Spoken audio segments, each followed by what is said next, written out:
So guys, welcome back to my channel. So जो हम आज टॉपिक पढ़ने वाले हैं वो है करंट इलेक्ट्रिसिटी। हम बेसिकली इसमें बहुत ज़्यादा डिटेल में नहीं जाएंगे क्योंकि इसमें हम बेसिकली जो तुम्हारा बोर्ड्स आने वाले हैं उसको टैकल करने की कोशिश करेंगे। तो हम बेसिक डेफिनेशंस देखेंगे और इसमें सारे कॉन्सेप्ट कवर्ड होंगे। कोई भी कॉन्सेप्ट ऐसा नहीं होगा जो जिसको मैं टच ना करूँ। सारे कॉन्सेप्ट कवर्ड होंगे, कोई भी क्वेश्चन इससे बाहर नहीं हो सकता। ऑलमोस्ट सारे कॉन्सेप्ट मैंने कवर्ड करे। तो देखते हैं, हम चालू करते हैं। इलेक्ट्रिक करंट होता क्या है? इलेक्ट्रिक करंट होता है आपका, आप पहले भी टाइम में पढ़ के आ चुके हो। वो क्या होता है? Rate of flow of charge, या बोलो rate of flow of electric charge. So current होता है तुम्हारा rate of flow of charge. Rate क्या? हम रेट जब भी तुम नापते हो किसी ना किसी के रिस्पेक्ट में नापते हो, तो चार्ज को किसके कंपैरिजन में नाप रहे हो? टाइम के कंपैरिजन में। तो rate of flow of charge, तो आई होता है Q/T। ओके, यहाँ पर Q होता है चार्ज। अब किसी भी कंडक्टर से चार्ज के फॉर्म में क्या फ्लो होता है? इलेक्ट्रॉन्स, है ना। तो अब मान लो ऊपर क्या है? Q होता है नेट चार्ज। तो नेट चार्ज क्या होगा? मान लो 100 इलेक्ट्रॉन्स है और एक पे चार्ज होता है 1.6 × 10⁻⁹ कूलम। तो हम 100 से मल्टीप्लाई कर देंगे तो नेट चार्ज आ जाएगा 100 इलेक्ट्रॉन्स का, है ना। समझे? तो इसी तरीके से Q क्या होगा? अगर n number of electrons multiply with charge on 1 electron, और चार्ज ऑन 1 इलेक्ट्रॉन क्या होता है? 1.6 × 10⁻⁹ कूलम। तो इसका फॉर्मूला आता है Q का Ne। तो I का एक और फॉर्मूला निकल के आता है Ne/T, क्योंकि बेसिकली हम इस चैप्टर के अंदर कंडक्टर्स की बात करेंगे तो वहाँ पर इलेक्ट्रॉन्स ही होंगे, तो सबसे ज़्यादा फॉर्मूला ये वाला यूज़ होगा। अच्छा, इलेक्ट्रिक करंट जो है बेसिकली एक स्केलर क्वांटिटी है। क्यों? क्योंकि स्केलर क्वांटिटी क्यों है? क्योंकि ये वेक्टर्स लॉ ऑफ एडिशन को फॉलो नहीं करती। वेक्टर्स लॉ ऑफ एडिशन कौन से? ट्रायंगल्स लॉ और पैरेललोग्राम लॉ। अगली चीज़ है कि SI यूनिट क्या होती है इसकी? एम्पेयर। क्या होती है? एम्पेयर। और 1 एम्पेयर किसके बराबर होता है? 1 कूलम सेकंड के। मतलब 1 सेकंड में 1 कूलम चार्ज फ्लो कर जाए तो हमसे बोलते हैं कि 1 एम्पेयर करंट फ्लो हुआ है। अब 1 कूलम चार्ज में नंबर ऑफ इलेक्ट्रॉन्स कितने होते हैं? ऐसा क्वेश्चन कई बार पेपर में आ जाता है। अब देखो, 1 एम्पेयर का मतलब है 1 कूलम चार्ज फ्लो हुआ है। 1 कूलम चार्ज फ्लो हुआ है मतलब कि जितने भी इलेक्ट्रॉन्स होंगे उनका सम करके, जितने भी इलेक्ट्रॉन्स हुए हैं, मान लो 100 इलेक्ट्रॉन्स हुए हैं, 200 इलेक्ट्रॉन्स, कितने भी इलेक्ट्रॉन्स हमें नहीं पता, बट एक इलेक्ट्रॉन पे जितना चार्ज होगा और बाकी इलेक्ट्रॉन पे जितना चार्ज है उनका सम करके ही 1 कूलम आ रहा है ना। सभी इलेक्ट्रॉन्स पे जो चार्ज है उनका एडिशन करके ही तो 1 कूलम आ रहा है। तो हम क्या लिखेंगे इसको? Ne किसके इक्वल है? 1। और दूसरा यहाँ से भी देख सकते हो, हमने ऊपर पढ़ा I = Q/T। T है 1 सेकेंड और I है 1 एम्पेयर। क्या मैंने क्या बोला? मैंने बोला है I होता है Q/T। Got it? ये है 1, Q हमें निकालना है, T है 1, तो Q भी क्या आया? 1। और Q को मैंने फॉर्मूला क्या बताया? Number of electrons multiply by charge on 1 electron, 1.6 × 10⁻⁹ coulomb. जब इसको कैलकुलेट करोगे तो तुम्हारा आएगा आंसर 6.25 × 10⁻18 इलेक्ट्रॉन्स। Got it? पर सेकेंड। तो इतने इलेक्ट्रॉन्स 1 सेकेंड में पास हो रहे हैं। इसके ऊपर एक क्वेश्चन आया था, इलेक्ट्रोस्टैट्स में भी क्वेश्चन पूछा जाता है कि बताओ 1 एम्पेयर करंट में कितने चार्ज होता है। देखो कॉन्सेप्ट क्या सीखा तुमने? कॉन्सेप्ट तुमने 2 ही सीखा है कि I Q/T होता है और Q होता है number of electrons into charge on 1 electron. बस ये 2 कॉन्सेप्ट सीखा है, बाकी सी भी क्वेश्चन आएंगे। तो 1 ampere current is equal to, अभी हमने कैलकुलेट करा तो इसका आंसर क्या होगा? 6.25 × 10⁻18 इलेक्ट्रॉन्स। Got it? अब हम बात करेंगे डायरेक्शन की। तुम पहले भी पढ़ चुके हो डायरेक्शन कैसे लेते हैं कन्वेंशनली। मतलब पहले क्या माना जाता था कि जो फ्लो ऑफ पॉजिटिव चार्ज है उसी को डायरेक्शन ऑफ करंट मानते थे, है ना। अब फ्लो ऑफ पॉजिटिव चार्ज मान लो ऐसे है तो करंट की डायरेक्शन भी ऐसे ही होगी, फ्लो ऑफ चार्ज की डायरेक्शन। और तुम्हें पता है जिस डायरेक्शन में पॉजिटिव चार्ज फ्लो करते हैं उसके अपोजिट डायरेक्शन में flow of negative charge flow करेंगे। इलेक्ट्रोड्स में थोड़ा बहुत पढ़ा होगा आपने कि इलेक्ट्रिक फील्ड के डायरेक्शन में पॉजिटिव चार्ज फ्लो करते हैं और इलेक्ट्रिक फील्ड के अपोजिट नेगेटिव चार्ज फ्लो करते हैं। तो अगर जिधर पॉजिटिव चार्ज की डायरेक्शन है उसके अपोजिट ही नेगेटिव चार्ज की होगी। इसका मतलब ये है कि अगर आपका पॉजिटिव चार्ज इधर की साइड फ्लो हो रहा है तो करंट भी इधर की साइड ही होगा, बट इलेक्ट्रॉन्स का फ्लो किधर होगा? इधर की साइड। इसका रिवर्स भी ट्रू है कि अगर आपको कोई दे दे कि इलेक्ट्रॉन्स इधर की साइड फ्लो हो रहे हैं तो करंट किधर की साइड होगा? इधर की side. Opposite direction of flow of electrons, ठीक है। अच्छा, इसके बाद इसके 2 पॉइंट्स और याद रखने पड़ते हैं हमें, क्योंकि ये ऊपर वाला पॉइंट जो है 10th में पढ़ा हुआ होता है तो ज़्यादा इस पर क्वेश्चन आते नहीं है। सेकंड पॉइंट क्या होता है, हमेशा करंट कैसे मूव करता है। आपने क्या पढ़ा है अभी तक, आपने देखा होगा बैटरी का टर्मिनल जैसे है, मान लो आपका ये रेजिस्टेंस है, तो कैसे कनेक्ट करते हो आप। अगर ये हाई पोटेंशियल है, ये लोअर पोटेंशियल है, तो करंट कैसे फ्लो होता है, हाई से लो ना। ये हाई पोटेंशियल होता है, ये हाई पोटेंशियल से लोअर पोटेंशियल की तरफ फ्लो होता है ना, तो करंट कैसे फ्लो होता है, हाई पोटेंशियल से लो पोटेंशियल की तरफ। तो दूसरा पॉइंट याद रखना है, पहली बात current flow of positive charge में फ्लो करता है। Second, opposite direction of current flow करता है। थर्ड, हाई पोटेंशियल से लो पोटेंशियल फ्लो करता है। और इसका जो हमारा फोर्थ पॉइंट है, ये आप थोड़ा बहुत पढ़ के आए होंगे इलेक्ट्रोस्टैट्स में, नहीं तो मैं पढ़ा दूंगा। क्या कि जिस डायरेक्शन में हाई पोटेंशियल लो पोटेंशियल जाने पर इलेक्ट्रिक फील्ड की डायरेक्शन क्या होती है, हाई से लो पोटेंशियल की तरफ। तो करंट कैसे मूव करता है, इलेक्ट्रिक फील्ड की डायरेक्शन में। आप जानते हो ना हाई से लो मूव करता है, ये वाला हाई पोटेंशियल ही तो होता है और ये लो होता है, और इलेक्ट्रिक फील्ड भी हाई से लो की साइड ही मूव करता है। तो इलेक्ट्रिक फील्ड और करंट की डायरेक्शन सेम हुई। तो हमने एक और चीज़ याद कर ली, इलेक्ट्रिक फील्ड की डायरेक्शन और करंट की डायरेक्शन सेम होती है। तो 4 चीज़ें जो हमने याद करी वो कौन कौन सी है, opposite direction of current in the direction of positive charge, high potential से लो पोटेंशियल की तरफ, और लास्ट पॉइंट है in the direction of electric field. Got it. तो इसके ऊपर हम एक क्वेश्चन करते हैं। सारे क्वेश्चन तुम्हें एमटीजी बुक किसी भी अच्छी बुक्स में मिल जाएंगे, और ये क्वेश्चन पेपर में आए हुए क्वेश्चन है। तो direction of flow of current through electric circuit is from low potential to high potential, from high to low, doesn't depend on potential value, और current cannot flow through circuit। क्या option होगा इसका, B. यहाँ से concept क्या सीखा तुमने कि करंट जो होता है हाई पोटेंशियल से लो पोटेंशियल की तरफ मूव करना है। तुम्हें कॉन्सेप्ट याद करने हैं, क्वेश्चन याद नहीं करने कि कॉन्सेप्ट क्या है। ये 3 पॉइंट्स है वो याद होने चाहिए तुम्हें, ठीक है। हम आगे मूव करेंगे और आगे हम पढ़ेंगे करंट। देखो काइनेमेटिक्स से कोई भी चीज पढ़ के आए होगे तुम, उसमें हम 2 चीजों की बात करते हैं, चाहे वेलोसिटी हो चाहे एक्सेलरेशन हो, एवरेज और इंस्टेंटेनियस। ऐसे करंट भी 2 टाइप के होते हैं, एक होता है एवरेज, एक होता है इंस्टेंटेनियस। क्या होता है, एक होता है एवरेज, एक होता है इंस्टेंटेनियस।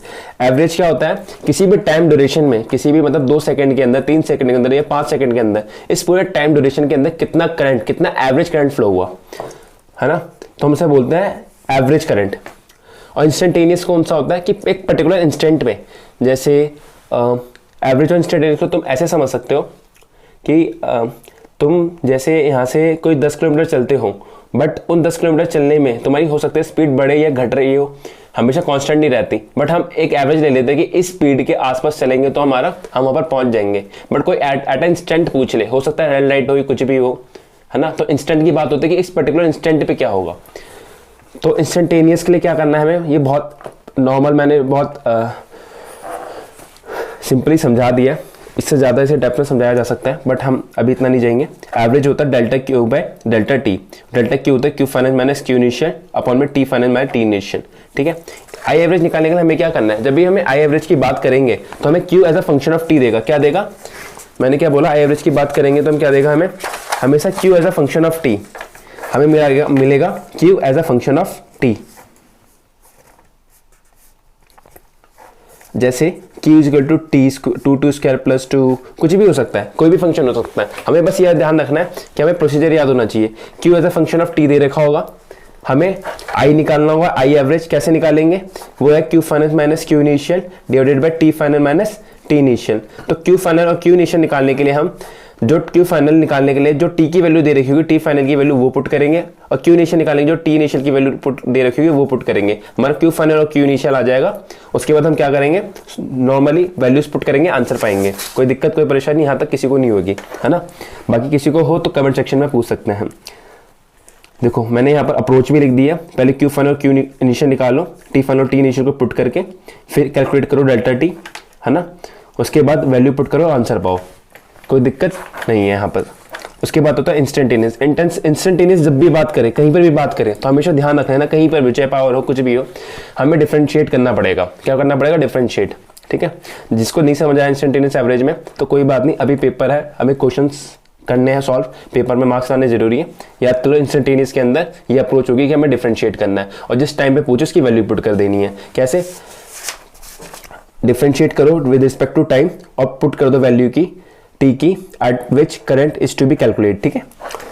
जैसे मैंने यहाँ पर एक क्वेश्चन दिया, तो मैं कोई भी कॉन्सेप्ट ऐसा नहीं होगा जो मैं पढ़ाऊँ उसका क्वेश्चन ना दूँ, तो सारे कॉन्सेप्ट सारे क्वेश्चन कवर्ड होंगे, इससे बाहर क्वेश्चन आने की पॉसिबिलिटी बहुत कम है। मैंने मैक्सिमम बहुत मेहनत से बनाया, सारे क्वेश्चन कवर्ड कर लिए, कई बुक्स को रेफरेंस लेके बनाया। q is equal to 2t³ plus 3t plus 1। q as a function of t है। उसने हमसे क्या पूछा, आई एवरेज टिल 2 सेकेंड। हमें स्टार्टिंग पॉइंट नहीं दिया तो 0 मान लो, है ना। तो मतलब 0 से 2 सेकंड के बीच में कितना करंट फ्लो हुआ, हमसे पहले ऑप्शन क्वेश्चन में ये पूछना चाहता है। सेकंड क्वेश्चन क्या है, आई एट 2 सेकंड। आई एट 2 सेकंड। देखो पेपर में जरूरी नहीं है यही वैल्यू दे दे तुम्हें या फिर यही equation they they, but concept clear होना चाहिए। आई एवरेज निकालना है हमें, आई एवरेज निकालना है हमें। क्या दिया है, हमें दिया है क्वेश्चन के अंदर दे रखा है हमें q is equal to 2t³ plus 3t plus 1। Got it, है ना। तो t इनिशियल की वैल्यू है 0 और t फाइनल की वैल्यू है 2। पहले q इनिशियल निकाल लो, कैसे करोगे, 2 इंटू 0 का cube plus 3 into 0 plus 1, answer आएगा 1। q फाइनल कैसे निकालोगे, 2 इंटू 2 का क्यूब प्लस 3 इंटू 2 प्लस 1। ठीक है, तो यहाँ से तुम कैलकुलेट करोगे, तुम्हारा आंसर आएगा 23। ठीक है, अब तुम्हें निकालना आई एवरेज। आई एवरेज के कैसे निकालते हैं, डेल्टा क्यू बाय मतलब Q final minus Q initial divided by delta T. तो ये हो जाएगा Q final minus Q initial हो जाएगा आपका 23 minus 1 divided by 2 that is equal to 11। कोई यहाँ तक किसी को कोई दिक्कत नहीं होगी, बहुत ईजी क्वेश्चन था। ठीक है, तो हम आगे बढ़ते हैं और आगे हम पढ़ते हैं। आगे उसने हमसे पूछा, सेकंड ऑप्शन में क्या पूछा, आई एट 2 सेकंड। उसने हमसे करेक्ट टाइम पे पूछा 2 सेकंड में बताओ भाई, हमें नहीं चाह रहे ड्यूरेशन, हमें 2 पे बताओ, 2 पे क्या होगा। तो 2 पे हम कैसे निकालेंगे, हमें क्या दे रखा है q, वो दे रखा है 2t³ प्लस 3t प्लस 1। ठीक है, तो i कैसे निकालेंगे, i इंस्टेंटेनियस क्या बताया था मैंने, डिफरेंशिएट करो। क्या करो, डिफरेंशिएट करो। तो डिफरेंशिएट करोगे क्या होता है, 2t³ का 3 into T square plus 3 into T का डिफरेंशिएशन 1 और 1 का 0, तो हो जाएगा 6t² प्लस 3। ये आया आई भी क्या टाइम के साथ चेंज हो रहा है। ठीक है, उसने हमसे 2 पे पूछा है, मैंने ये बोला था तुम्हें पहले कि किसी भी इंस्टेंट पे पूछा हो तो हमें क्या करना है, पहले डिफरेंशिएट करो और जिस इंस्टेंट पे पूछा उसके टाइम की वैल्यू पुट कर दो। तो हमने 2 पे पूछा तो हम क्या करेंगे, 2 की वैल्यू पुट कर देंगे। वैल्यू पुट करा, हमें आंसर क्या मिला, 6 इंटू 4 प्लस 3 मतलब 27 एम्पेयर। यहाँ तक किसी को कोई दिक्कत, कोई परेशानी नहीं होगी। और किसी को कोई दिक्कत हो तो कमेंट सेक्शन में पूछ लेना, इसके मैं परफेक्ट नोट्स नीचे लिंक सेक्शन में ही दे दूंगा, तो मैं लिंक्स दे दूंगा। ठीक है, हम आगे बढ़ते हैं और इसका थर्ड मोस्ट क्वेश्चन आ सकता है। देखो क्या पूछ सकते हो तुमसे, क्या पूछेगा ज्यादा से ज्यादा, I is equal to Q by T. Q दे के टी आई पूछ लेगा, या फिर आई दे के टी पूछ, आई दे के क्यू पूछेगा। दो ही टाइप के क्वेश्चन आ सकते हैं इसमें। ये तो Q as a function of T दे दे, Q as a function of T दे दे जैसा ऊपर दिया, और हमसे क्या पूछ ले, आई एवरेज पूछ ले या आई इंस्टेंटेनियस पूछ ले। ये हमारा कॉन्सेप्ट 1 है जो हमने लर्न करा, ये हमारा कॉन्सेप्ट 2 है। तीसरा कॉन्सेप्ट जो हमसे सिखाया जाएगा, हमसे पूछा जाएगा, है ना, वो कॉन्सेप्ट क्या होगा, हमें I as a function of T दे देगा, I as a function of T दे देगा, हमसे पूछेगा कि बताओ क्यू क्या होगा, बताओ क्यू क्या होगा। ये क्यू फाइंड करने के लिए बोल देगा। तो इसके से अंदर क्या करेंगे, अब जैसे हम एक क्वेश्चन देखते हैं, मैंने हर टाइप का क्वेश्चन ले रखा है। ये वाला क्वेश्चन देखो, आप लोगों को बोल रखा है आई इज इक्वल टू 2t/3 है और find charge flown in 2 second. हमें निकालना है कि 2 सेकंड में कितना चार्ज फ्लो हुआ। तो इसको हम कैसे करेंगे, देखो आई दे रखा है 2t/3, करंट t की वैल्यू के साथ चेंज हो रहा है। देखो टी की वैल्यू 0 पुट करोगे तो 3 आएगा, टी की वैल्यू 1 पुट करोगे तो 5 आएगा। ये चेंज हो रहा है बार बार। तो हम क्या करते हैं, सिंपली हमें अब कहीं ना कहीं जब भी कुछ ऐसी चीजें चेंज हो रही होती है ना, आई चेंज हो रहा है, तो दिमाग में हिट कर जाना चाहिए, कहीं ना कहीं इंटीग्रेशन रोल में आने वाला है। तो आपने क्या पढ़ा, आई को dq/dt, गॉट इट, कोई दिक्कत, 2t/3 यही है। dq को इधर रखो, 2t+3 इंटू dt, और कहां से कहां तक इंटीग्रेट करना है, लिमिट्स पुट करनी आनी चाहिए। आपने उसने पूछा हमसे इन 2 सेकेंड, तो 0 से लेके 2 तक, है ना। तो जगह 2t²/2 प्लस 3 1 का इंटीग्रेशन t, 0 से लेके 2 तक, 0 से लेके 2 तक, गॉट इट। देखो 2 से 2 कट गया। वैल्यूज पुट करोगे, वैल्यूज तो पुट करनी आती है ना, अपर लिमिट पहले पुट करते हैं, 2 का स्क्वायर माइनस 0 का स्क्वायर, है ना, प्लस 3 इंटू 2 माइनस 0। तो यहां से कैलकुलेट करोगे तो हमारा आंसर क्या आएगा, 10 कूलम। Got it? तो तुम्हारा Q क्या आ गया 10 कूलम। कोई दिक्कत, कोई परेशानी नहीं है। तो कॉन्सेप्ट क्या है, अगर Q as a function of T दे दे, Q as a function of T दे दे, I एवरेज पूछ ले तो हम निकाल लेंगे, I इंस्टेंटेनियस पूछ ले तब भी हम निकाल लेंगे, I as a function of T दे दे और Q पूछ ले तब भी हम निकाल लेंगे। इसका प्रोसीजर क्या है, Q फाइनल निकाल लो, Q फाइनल निकाल लो, Q इनिशियल निकाल लो, फिर दोनों को सब्ट्रैक्ट करके वैल्यू क्वेश्चंस में जो भी तुम्हारा इक्वेशन है उसमें डाल दो, तुम्हें आंसर मिल जाएगा। आई इंस्टेंटेनियस निकालने के डिफरेंशिएट करो, T जिस पे पूछा उस पर डाल दो और Q निकालने के लिए as a function of T दे रखा है तो इंटीग्रेट करो। बस ये कॉन्सेप्ट याद करो, तुम अपने आप ही सारा क्वेश्चंस कर लोगे। चलो अब मिलते हैं हम नेक्स्ट वीडियो में जिसमें हम पढ़ेंगे करंट डेंसिटी।